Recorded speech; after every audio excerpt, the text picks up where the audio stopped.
नमस्कार, TV9 के digital platform पर आपका स्वागत है। आपके साथ मैं हूं मोहित मल्होत्रा। आइए आपको बताते हैं पंजाब, हरियाणा और हिमाचल प्रदेश की 5 बड़ी खबरें। भारत अमेरिका ट्रेड डील के मुद्दे को लेकर लगातार पंजाब में काफ़ी हंगामा मचा हुआ है। किसान संगठन इस ट्रेड डील को रद्द करवाने की मांग को लेकर सड़कों पर हैं और प्रदर्शन कर रहे हैं। बुधवार को पंजाब के तमाम टोल प्लाजा पर संयुक्त किसान मोर्चा के बैनर तले प्रदर्शन किया गया और केंद्र सरकार के पुतले फूके गए। किसानों का कहना है कि इस ट्रेड डील को जल्द से जल्द केंद्र सरकार रद्द कर दे, नहीं तो छोटे किसान इससे बुरी तरह प्रभावित होंगे। अमेरिका का इंपोर्टेड सामान अगर सस्ते दामों में भारतीय बाजारों में बिकेगा तो इससे भारतीय किसानों को काफ़ी नुकसान उठाना पड़ेगा। इस ट्रेड डील को रद्द करवाने की मांग को लेकर पंजाब के सभी टोल प्लाजा पर संयुक्त किसान मोर्चा से जुड़े किसान संगठनों ने जहां एक और जोरदार प्रदर्शन किया, तो बुधवार को ही चंडीगढ़ में किसान भवन पर बड़ी संख्या में किसान पहुंच गए। संयुक्त किसान मोर्चा के बैनर तले इन किसानों ने ऐलान कर दिया कि ये लोग चंडीगढ़ में बीजेपी दफ्तर का घेराव करने के लिए जा रहे हैं, जिसके बाद किसान भवन के आसपास भारी संख्या में चंडीगढ़ पुलिस की तैनाती कर दी गई और जब किसान भवन से बाहर निकले और चंडीगढ़ के बीजेपी दफ्तर का घेराव करने के लिए आगे बढ़े तो चंडीगढ़ पुलिस ने इन किसानों को रोक दिया, जिसके बाद इन किसानों की चंडीगढ़ पुलिस के साथ धक्का मुक्की हुई। काफ़ी देर तक बहसबाजी होती रही। उसके बाद मौके पर प्रदर्शन कर रहे किसानों को चंडीगढ़ पुलिस ने डिटेन कर लिया और किसान भवन से हटा दिया। किसानों ने इस दौरान जमकर केंद्र सरकार के खिलाफ नारेबाजी की है। संयुक्त किसान मोर्चा का कहना है कि केंद्र सरकार लगातार जो भी देश में प्रदर्शन चल रहे हैं उनको पुलिस के दम पर और बल का प्रयोग करके ख़त्म करने का प्रयास कर रही है। संयुक्त किसान मोर्चा ने चिंता जताई कि जिस तरह से दिल्ली में जंतर मंतर पर छात्र प्रदर्शन कर रहे थे और उन पर जो लाठीचार्ज हुआ है उसे लेकर भी संयुक्त किसान मोर्चा ने विरोध किया है। इसके साथ ही मंगलवार को जब किसान शंभू बॉर्डर से दिल्ली में महापंचायत करने के लिए जा रहे थे और उन्हें हरियाणा पुलिस के द्वारा दिल्ली पंजाब के शंभू बॉर्डर पर रोका गया था, तो इस पूरे घटनाक्रम का भी संयुक्त किसान मोर्चा ने विरोध किया है। उनका कहना है कि केंद्र सरकार लगातार ये प्रयास कर रही है कि पुलिस के दम पर और बल का प्रयोग करके जो भी तमाम आंदोलन केंद्र सरकार के खिलाफ चल रहे हैं उन्हें ख़त्म कर दिया जाए। संयुक्त किसान मोर्चा का कहना है कि अगर आने वाले दिनों में केंद्र सरकार ने भारत अमेरिका ट्रेड डील को लेकर कोई ठोस फैसला नहीं लिया, इस डील को रद्द करने के लिए आगे कदम नहीं उठाए, तो आने वाले दिनों में इस प्रदर्शन को और भी तेज किया जाएगा। मंगलवार को नेता विपक्ष राहुल गांधी और कांग्रेस के कई सांसदों ने प्रधानमंत्री आवास के बाहर प्रदर्शन किया था। इस प्रदर्शन के दौरान दिल्ली के जंतर मंतर पर छात्रों पर हुए लाठीचार्ज के मामले को लेकर कांग्रेस ने अपना विरोध दर्ज करवाया था, जिसके बाद दिल्ली पुलिस ने राहुल गांधी के साथ ही अन्य कई कांग्रेस सांसदों को डिटेन कर लिया था और प्रधानमंत्री आवास के बाहर से हटा दिया गया था। राहुल गांधी को डिटेन किए जाने के मामले को लेकर हरियाणा और पंजाब की राजनीति भी गर्मा गई। चंडीगढ़ में मंगलवार की देर रात कांग्रेस के कई नेताओं और हरियाणा के विधायकों ने प्रदर्शन किया। इसके साथ ही पंजाब कांग्रेस के कई नेता भी राजभवन का घेराव करने के लिए पहुंच गए थे, उनको डिटेन कर लिया गया। हरियाणा कांग्रेस के कई नेता और विधायक भी हरियाणा राजभवन का घेराव करने के लिए पहुंचे थे, लेकिन उनको राजभवन पहुंचने से पहले ही चंडीगढ़ पुलिस ने अपनी हिरासत में ले लिया और इन लोगों को डिटेन करके चंडीगढ़ के सेक्टर 17 पुलिस स्टेशन में रखा गया, जहां पर ये लोग लगातार नारेबाजी करते रहे। इसके साथ ही बुधवार को भी बीजेपी ने और कांग्रेस ने एक दूसरे के खिलाफ प्रदर्शन किए हैं। बीजेपी का कहना है कि राहुल गांधी ने जिस तरह से प्रधानमंत्री आवास जैसे सुरक्षित स्थान पर जाकर प्रदर्शन किया है वो सुरक्षा में सेंध का मामला है और अराजक राजनीति को बढ़ावा देने वाली घटना है। इसी के चलते उनके खिलाफ प्रदर्शन किया जा रहा है। चंडीगढ़ में बुधवार को पंजाब बीजेपी की यूनिट और चंडीगढ़ बीजेपी यूनिट की तरफ से अलग अलग प्रदर्शन किए गए और कांग्रेस के दफ्तरों का घेराव करने का प्रयास किया गया। हालांकि इस दौरान चंडीगढ़ पुलिस ने बीजेपी के कार्यकर्ताओं को रोक लिया। इस दौरान जमकर नारेबाजी की गई और लगातार बीजेपी के नेताओं और कार्यकर्ताओं ने अपना विरोध जताया, लेकिन इस प्रदर्शन को लेकर पहले से ही चंडीगढ़ पुलिस मुस्तैद थी और बीजेपी के कार्यकर्ताओं को कांग्रेस के दफ्तरों तक नहीं पहुंचने दिया गया। तो कुल मिलाकर जो कुछ प्रधानमंत्री आवास के बाहर मंगलवार शाम को हुआ उसकी वजह से पंजाब और हरियाणा की राजनीति भी गरमाई हुई है। राज्य में अगर हम पंजाब की बात करें तो कुछ महीने के बाद ही चुनाव होने हैं। इसी वजह से बीजेपी ने इस पूरे मामले को एक बड़ा मुद्दा बनाकर प्रदर्शन किया। साथ ही चंडीगढ़ बीजेपी यूनिट और हरियाणा की बीजेपी यूनिट भी इस पूरी घटना का विरोध कर रही है। चंडीगढ़ में हम आपको बता दें कि पंजाब बीजेपी का दफ्तर अलग है, चंडीगढ़ बीजेपी का अलग है, इसके अलावा हरियाणा बीजेपी का दफ्तर भी है। कांग्रेस की तरफ से इस पूरे मामले में केंद्र सरकार के खिलाफ प्रदर्शन किया जा रहा है और कहा जा रहा है कि नेता विपक्ष राहुल गांधी जब जनता से जुड़े मुद्दे उठा रहे हैं, छात्रों की आवाज़ को लेकर वो प्रधानमंत्री आवास के बाहर प्रदर्शन कर रहे हैं, तो बलपूर्वक उन्हें प्रधानमंत्री आवास के बाहर से हटाया गया। इस बात को लेकर कांग्रेस विरोध कर रही है। तो वहीं दूसरी ओर चंडीगढ़ में बीजेपी के जो नेता और कार्यकर्ता हैं वो भी लगातार चंडीगढ़ में जो कांग्रेस के अलग अलग दफ्तर हैं उनका घेराव करके अपना विरोध जता रहे हैं। तो कुल मिलाकर इस पूरे मुद्दे को लेकर जहां एक और केंद्र में राजनीति गरमाई हुई है, लोकसभा और राज्यसभा में हंगामा हो रहा है, तो वहीं पंजाब और हरियाणा में भी इस मुद्दे को लेकर काफ़ी राजनीति हो रही है। चंडीगढ़ में लगातार बीजेपी और कांग्रेस के द्वारा अलग अलग विरोध प्रदर्शन किए जा रहे हैं। पंजाब के होशियारपुर में आम आदमी पार्टी के सरपंच सतपाल सिंह मिंटू की हत्या कर दी गई। ये हत्या पुराने विवाद के चलते की गई।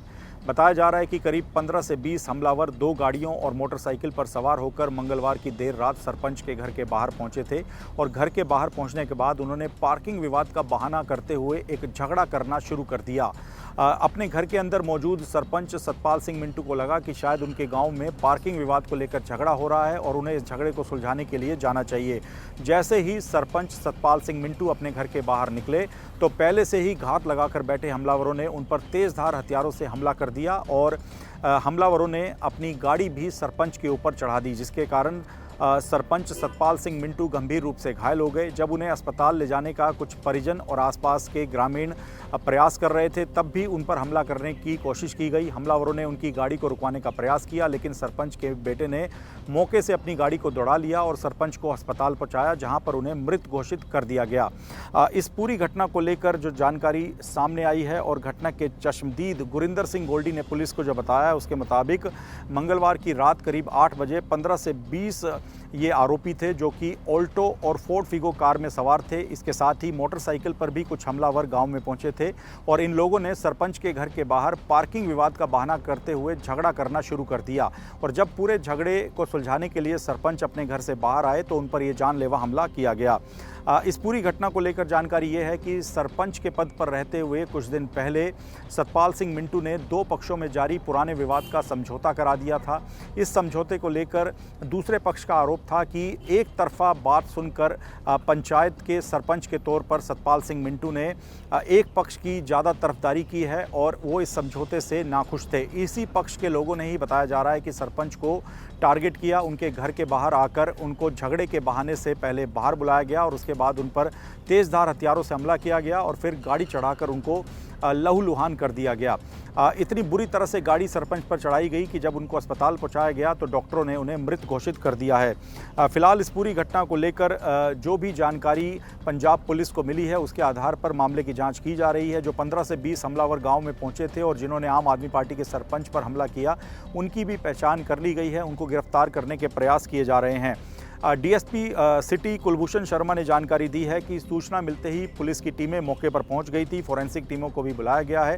कुछ संदिग्धों को लेकर ग्रामीणों और सरपंच के परिजनों ने जानकारी दी थी, उनकी पहचान कर ली गई है और उनको पकड़ने का लगातार प्रयास किया जा रहा है। प्रारंभिक जो पोस्टमार्टम रिपोर्ट है उसमें पता लगा है कि सरपंच की मौत जो गाड़ी चढ़ाने के कारण हुई है, उनके ऊपर 2 बार कार चढ़ाई गई, इसकी वजह से ही उनकी मौत हुई है। हत्या की सटीक वजह और पूरे घटनाक्रम की जानकारी को लेकर पंजाब पुलिस को पुख्ता सबूत मिल चुके हैं, जिसके आधार पर मामले की आगे तफ्तीश की जा रही है। लेकिन विपक्षी दलों ने सीधे तौर पर सवाल उठाया है कि जब इस सरकार में आम आदमी पार्टी से जुड़े नेता और सरपंच ही सुरक्षित नहीं हैं तो प्रदेश की कानून व्यवस्था का आखिर क्या हाल है। हिमाचल प्रदेश में मॉनसून सक्रिय है, कई इलाकों में लगातार तेज बारिश हो रही है। अगले 48 घंटे के लिए हिमाचल प्रदेश के कई जिलों के लिए तेज बारिश का रेड अलर्ट और कुछ जिलों में बारिश का ऑरेंज अलर्ट जारी किया गया है। हिमाचल प्रदेश सरकार ने अपने तमाम विभागों को अलर्ट पर रहने के निर्देश दिए हैं और किसी भी स्थिति से निपटने के लिए तैयार रहने को कहा गया है।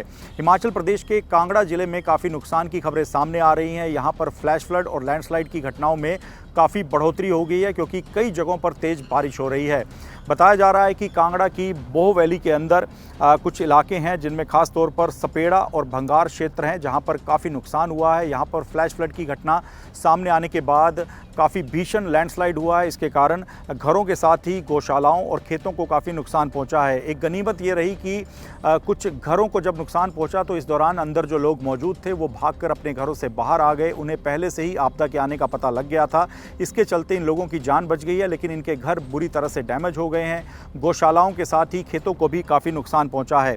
स्थानीय प्रशासन ने बोह घाटी के अंदर जिन क्षेत्रों में फ्लैश फ्लड और लैंडस्लाइड की घटनाओं की वजह से नुकसान हुआ है वहां पर राजस्व विभाग की टीमों और एसडीआरएफ को मौके पर भेजा है और पूरा रेस्क्यू ऑपरेशन चलाया जा रहा है। जिन लोगों के घर तबाह हो चुके हैं उनके लिए ऑल्टरनेट रुकने के बंदोबस्त किए गए हैं। उनके रहने खाने और पेयजल के लिए बंदोबस्त किए जा रहे हैं। कई पेयजल परियोजनाएं हैं जो कि बुरी तरह से डैमेज हो गई हैं, उन्हें दुरुस्त करने का काम भी किया जा रहा है। बताया जा रहा है कि इस पूरी घटना के दौरान खेतों को भी काफ़ी नुकसान पहुंचा है। वहां पर जो फसलें और सब्जियों की फसल तैयार खड़ी थी वो बुरी तरह से डैमेज हो गई है। इस वजह से स्थानीय लोगों ने मांग की है कि हिमाचल सरकार उनको आर्थिक सहायता दे, क्योंकि उनका जो जीवन यापन का जरिया था खेती, वो भी बुरी तरह से लैंडस्लाइड की घटना के बाद प्रभावित हो चुका है, डैमेज हो चुका है।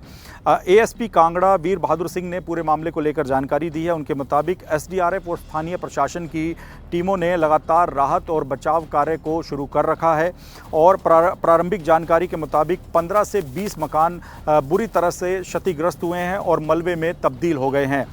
एक प्राथमिक विद्यालय के अंदर भी मलबा पहुंच गया था, जिसके बाद विद्यालय की जो बिल्डिंग है वो भी बुरी तरह से डैमेज हो गई है। स्थानीय लोगों से अपील की गई है कि अभी बारिश के दौरान फ्लैश फ्लड और लैंडस्लाइड की घटनाओं में और भी बढ़ोतरी हो सकती है, इसी वजह से लोग सावधानी बरतें, ये कांगड़ा जिला प्रशासन के द्वारा कहा गया है। हालांकि जो प्रशासन ने प्रभावित क्षेत्र है वहां पर कई रेस्क्यू ऑपरेशन चलाकर कुछ कैंप्स बना दिए हैं जहां पर लोगों को दवाइयों के साथ ही खाने पीने के लिए सामान मुहैया कराया जा रहा है। इसके साथ ही पीने का पानी और उनके रात को ठहरने के लिए ऑल्टरनेट बंदोबस्त भी किए गए हैं। तो कुल मिलाकर प्राकृतिक आपदा की वजह से कांगड़ा का जो पूरा जिला है वहाँ पर बोह घाटी बुरी तरह से अफेक्टेड है। बोह घाटी में काफ़ी ऐसे क्षेत्र हैं जहाँ पर छोटे छोटे गांव बसे हुए हैं और इन गांवों में काफ़ी नुकसान हुआ है। घरों के साथ ही गौशालाएं और खेत भी जो लैंडस्लाइड में मलबा आया था, फ्लैश फ्लड की घटनाएं हुई हैं, उससे बुरी तरह से अफेक्टेड हुए हैं। फिलहाल हिमाचल प्रदेश सरकार ने पूरे इलाके में रेस्क्यू ऑपरेशन चला रखा है। लोगों को प्रारंभिक सहायता दी जा रही है और इसके साथ ही एक एडवाइजरी भी जारी की गई है कि अगले 48 घंटे तक प्रदेश में भारी बारिश की स्थिति बनी रहेगी। ऐसे में लोग सावधानी बरतें, अपना ध्यान रखें और ख़ास तौर पर यात्रा करने के दौरान सावधानी बरतें, क्योंकि लगातार लैंडस्लाइड की घटनाएं भी सामने आ रही हैं। पंजाब के पठानकोट में ओवर स्पीड प्राइवेट बस के कारण एक बड़ा हादसा हो गया। बताया जा रहा है कि ओवर स्पीड प्राइवेट बस ने करीब 5 से 6 लोगों को अपनी चपेट में ले लिया। घटना में 2 लोगों की मौके पर ही मौत हो गई और इसके बाद गुस्साई भीड़ ने प्राइवेट बस को आग के हवाले कर दिया। पंजाब पुलिस की टीमें मौके पर पहुंची और इस घटना के बाद लोगों को शांत करवाने का प्रयास किया गया। बताया जा रहा है कि पठानकोट जालंधर नेशनल हाईवे पर यह घटना बुधवार की सुबह करीब 10 बजे हुई। एक तेज़ रफ्तार प्राइवेट टूरिस्ट कंपनी की बस थी जो कि ओवर स्पीड थी। इस बस के ड्राइवर ने पहले स्कूटी और बाइक पर जा रहे 4 लोगों को अपनी चपेट में लिया और उन दोनों वाहनों को टक्कर मारने के बाद सड़क किनारे खड़े कुछ अन्य लोगों के ऊपर बस चढ़ा दी। इस घटना में 2 लोगों की मौके पर ही मौत हो गई। ओवर स्पीड बस का पूरा तांडव जो मौके पर लोग मौजूद थे उन्होंने देखा था। इस घटना के बाद पूरे इलाके में अफरा तफरी मच गई। गुस्साए लोगों ने ड्राइवर को पकड़ने का प्रयास किया, लेकिन ड्राइवर भाग निकला, जिसके बाद बस में तोड़फोड़ की गई और बस को आग के हवाले कर दिया गया। जो मृतक लोग हैं उनके सिर पर गंभीर चोटें आई थी, इसी वजह से 2 लोगों की मौके पर ही मौत हो गई थी। इस घटना में 3 से 4 अन्य लोग घायल बताए जा रहे हैं जिनका अस्पताल में इलाज चल रहा है। बताया जा रहा है कि एक प्राइवेट टूरिस्ट कंपनी की बस थी और बस ड्राइवर करीब 200 फीट तक जो 2 मृतक लोग हैं उनको घसीटता हुआ ले गया। इस वजह से इन दोनों लोगों की मौके पर ही मौत हो गई और इस बस की ओवर स्पीड को देखते हुए ही वहां पर जो लोग मौजूद थे उनका गुस्सा काफ़ी बढ़ गया और उन्होंने बस में पहले तोड़फोड़ की और उसके बाद बस को आग के हवाले कर दिया। स्थिति तनावपूर्ण हो गई थी, जिसके बाद पंजाब पुलिस की टीमें मौके पर पहुंची। थाना नंगलपुर पुलिस इस पूरे मामले की जांच कर रही है। जो बस का ड्राइवर है उसके खिलाफ मामला दर्ज किया गया है और उसके बारे में पता लगाने का प्रयास किया जा रहा है। ये घटना पठानकोट जालंधर जम्मू जो नेशनल हाईवे है वहाँ पर हुई है और ये बस जालंधर से जम्मू जा रही थी। बताया जा रहा है कि संदीपनी गुरुकुल है कौंतरपुर चौक के पास पठानकोट में, जहां पर ये घटना हुई है। और घटना के बाद जो चश्मदीद हैं उन्होंने जानकारी दी है कि बस पूरी तरह से ओवर स्पीड में थी, इसी वजह से बस का ड्राइवर बस को कंट्रोल में नहीं रख सका। उसने पहले एक बाइक और स्कूटी को टक्कर मारी और उसके बाद सड़क किनारे जो लोग खड़े थे उनको कुचल दिया। घटना में 2 लोग बुरी तरह से बस में फंस गए थे, लेकिन बस के ड्राइवर ने बस को रोकने की बजाय मौके से भागने का प्रयास किया और इसी दौरान इन 2 लोगों को करीब 200 फीट तक घसीटता हुआ अपने साथ ले गया। तो फिलहाल घटना के बाद स्थानीय लोगों का गुस्सा सामने आया है। उन्होंने कहा है कि जालंधर और पठानकोट का जो नेशनल हाईवे है वहाँ पर इसी तरह से जो प्राइवेट बस संचालक हैं, जो टूरिस्ट कंपनी की बसें चलाते हैं, वो इसी तरह से ओवर स्पीड में गाड़ियाँ चलाते हैं। इसी वजह से आए दिन वहाँ पर हादसे होते रहते हैं। फिलहाल पब्लिक ने अपना गुस्सा इस घटना के बाद दिखाया है और प्राइवेट बस को आग के हवाले कर दिया है। फिलहाल पंजाब पुलिस पूरे मामले की जाँच कर रही है। आरोपी ड्राइवर को पकड़ने के प्रयास भी लगातार किए जा रहे हैं। तो ये थी पंजाब, हरियाणा और हिमाचल प्रदेश की 5 बड़ी खबरें। देश और दुनिया की अन्य तमाम खबरों के लिए TV9 के डिजिटल प्लेटफॉर्म्स के साथ जुड़े रहें। नमस्कार।